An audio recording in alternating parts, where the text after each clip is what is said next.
और मैं उन सत्ता के भेड़ियों को आपके चैनल के माध्यम से कहना चाहूंगा कि वो सत्ता के भेड़िए कान खोलकर सुन लें। किसानों के साथ अब जवान भी आ गए हैं। अगर वो अब जिस काम के लिए उनको सत्ता में बैठाया है उस काम को नहीं करेंगे तो अब हम उनको संसद से घसीट के सड़क पे लाने में देर नहीं लगाएंगे। सरकार आज तक पीछे नहीं हटी तो जवान आज तक पीछे हटे हैं। क्या इंडियन आर्मी के जवान कभी पीछे हटे हैं? आप लोगों ने देखा है? कभी नहीं हटे हैं ना। तो सरकार नहीं हटती, जवान भी नहीं हटेंगे। जनता की अदालत में इसका फैसला होगा, सड़क पे बैठा के होगा और जनता की अदालत में इनको ताजीराते हिंद दफा 302 के तहत फांसी की सजा सुनाई जाएगी। इससे कम पे बात नहीं बनेगी। अब सरकारी चश्मे से जो दिखाया जा रहा है कि बिल सही है तो हम भी अगर मान लें कि बिल ठीक है, लेकिन अगर किसानों को मंजूर नहीं है तो ये कोई तानाशाही या कोई जिद तो है नहीं। जो आपने देने ही देने हैं तो आप इनको वापस कर दीजिए। और देखो, फायदे के लिए अध्यादेश लाने की क्या जरूरत थी? अध्यादेश लाया गया, ध्वनि मत से उसको पारित कराया गया, तो ये चीजें तो थोपने वाली हुई। और मैं सरकार को ये कहना चाहूंगा कि सरकार का जो आज की डेट में रवैया है वो ये है कि मरता है किसान और जवान तो मरने दो, वो कोई सुशांत थोड़ा ही है। मरता है जवान और किसान तो मरने दो, वो कोई सुशांत थोड़ा ही है। और लूटते हैं खेत और खलियान तो लूटने दो, वो कोई कंगना का मकान थोड़ा ही है। और अभिमान तो कंस और रावण का भी ना रहा तो मोदी जी का अभिमान कोई अभिमान थोड़ा ही ना है। लेकिन इतने लोग शहीद हो गए, लेकिन एक ट्वीट तक प्रधानमंत्री का नहीं है। भाई पाकिस्तान में अगर उनकी मां मरती है तो ट्वीट हो जाता है, क्या कहेंगे? संदेश जाता है। जी, ये तो निर्लज्जता, उनकी पूरी सरकार की निर्लज्जता। उनके किसी मंत्री का भी एक स्टेटमेंट नहीं आया। सबसे पहले तो मैं उन शहीद किसानों को श्रद्धांजलि देना चाहूंगा आपके चैनल के माध्यम से, लेकिन उन्होंने मुंह में दही जमा ली। और मैं उन सत्ता के भेड़ियों को आपके चैनल के माध्यम से कहना चाहूंगा कि वो सत्ता के भेड़िए कान खोलकर सुन लें। किसानों के साथ अब जवान भी आ गए हैं। अगर वो अब जिस काम के लिए उनको सत्ता में बैठाया है उस काम को नहीं करेंगे तो अब हम उनको संसद से घसीट के सड़क पे लाने में देर नहीं लगाएंगे। और हम अभी इस मुद्दे को लेकर चले हैं कि सत्ता परिवर्तन तो बहुत हो चुका। देश ने सत्ता परिवर्तन बहुत देख लिया। सत्ता परिवर्तन समाधान नहीं है। समाधान अगर कुछ है तो वो व्यवस्था है। व्यवस्था परिवर्तन होना चाहिए। और मैं सभी नौजवानों से और किसानों से और देश की आवाम से ये गुजारिश करना चाहूंगा कि घर से निकलो। जो हक होते हैं वो कोई परोस के नहीं देगा तुम्हें, वो छीनने पड़ते हैं। तो उसके लिए अपने घरों से निकलो, आवाज उठाओ और हमारे साथ कंधे से कंधा मिला के चलो। और हम आपको बताएंगे कि व्यवस्था परिवर्तन जब होता है तो कौन सी क्रांति आती है और देश कैसे चलता है। उनको जवाब जनता देगी। अब जनता देगी व्यवस्था परिवर्तन करके उनको घसीट के संसद से। और जब यहाँ लाएगी तब सजा उसको फौज के हिसाब से दी जाएगी। उनको सड़क पे लाके और ढड्डू चाल, फौज में एक पनिशमेंट होता है, ढड्डू चाल बोलते हैं उसको। वो यहाँ सिविल लोग नहीं समझेंगे उसको, लेकिन जो मेरे फौजी भाई हैं वो समझ जाएंगे। उन तक मैसेज पहुंच जाएगा कि हम उनको क्या पनिशमेंट देंगे। हम उनको सड़क पे ढड्डू चाल चलाएंगे। या तो सुधर जाओ। इसी बात है, सरकार इतनी निकम्मी है और कानून वापस नहीं कर सकती। पूंजीपतियों का इतना दबाव है तो किसान तो पीछे हटेगा नहीं, तो सरकार पीछे हट जाओ। लेकिन अब आप तो सरकार सत्ता छोड़ दे।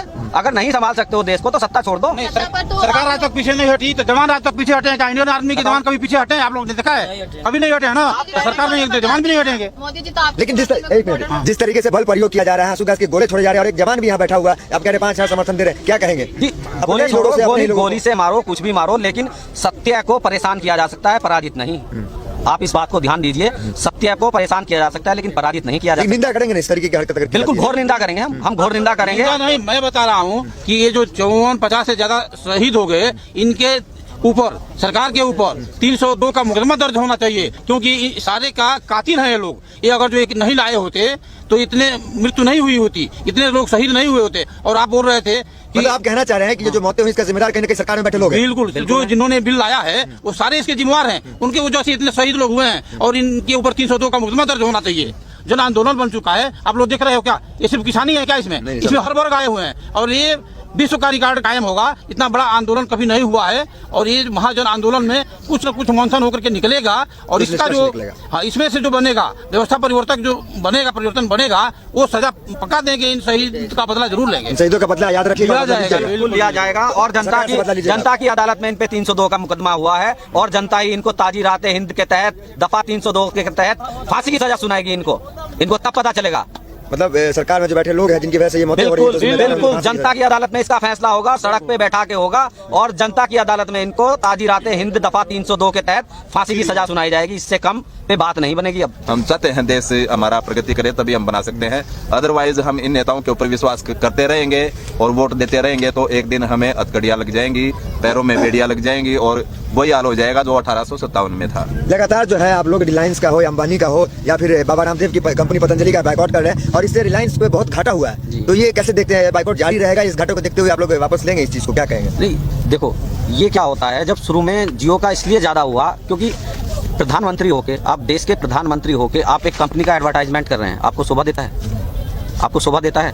और उसके बाद पहले फ्री दिया जाता है क्योंकि कोई भी किसी चीज़ को फ्री नहीं देता। अगर कोई आपको कोई चीज़ फ्री मिल रही है तो उसकी आपसे ज़्यादा कीमत वसूली जानी है, ये आप अपने माइंड में सेट कर लीजिए। तो पहले फ्री दिया गया, फिर उसको मतलब ठगा गया कहीं ना कहीं। बिल्कुल ठगा गया। और मैं एक चीज़ कहूँगा कि पहले घोटाले होते थे, लेकिन इस नाम परिवर्तन की सरकार ने क्या किया कि शहरों के नाम चेंज करते करते इन्होंने घोटाले का नाम चेंज करके सब्सिडी रख दिया। और सब्सिडी के नाम पे आज की डेट में देश में सबसे ज़्यादा घोटाले हो रहे हैं। गैस पे जो सब्सिडी मिलती थी, आज अगर आप उसको ग्राउंड में जाके देखोगे तो वो 4.5 रुपये, 5 रुपये, 7 रुपये इतनी अकाउंट में आ रही है। और महंगाई, राष्ट्रीय मुद्दे इन्होंने क्या बना दिए, इसने क्या खाया, इसने क्या पिया, इसने क्या किया, ये राष्ट्रीय मुद्दे बना दिए। जबकि राष्ट्रीय मुद्दे होने चाहिए थे महंगाई, बेरोजगारी, भ्रष्टाचार। बिल उनके लिए अच्छा है जिनको सरकारी चश्मे से दिखाया जा रहा है, जिनको सरकारी चश्मे से बिल दिखाया जा रहा है उनके लिए बिल अच्छा है, और जो अपने नजरिए से देख रहे हैं उनके लिए बिल कहीं से कहीं तक अच्छा नहीं है। मोदी सरकार हर बार कहती आई है कि जब से हमारी सरकार सत्ता में आई है आतंकवाद बहुत खत्म हो गया। आप तो जवाब आतंकवाद की कमर टूट गई नोटबंदी से आतंकवादी कमर टूट गई। हाँ, वो भी आपने देख ही लिया। वो तो हम क्या बताए, पूरा देश देख लिया। 2-3 जवान मर रहे हैं। जितने जवान इस मोदी सरकार में शहीद हुए हैं उतने जवान पिछला आप रिकॉर्ड उठा के देखें, 450 साल की एवरेज आ रही है। मतलब कि 2 से 3 जवान एवरीडे शहीद हो रहे हैं। और किसानों के तो आंकड़े इन्होंने दिखाना ही बंद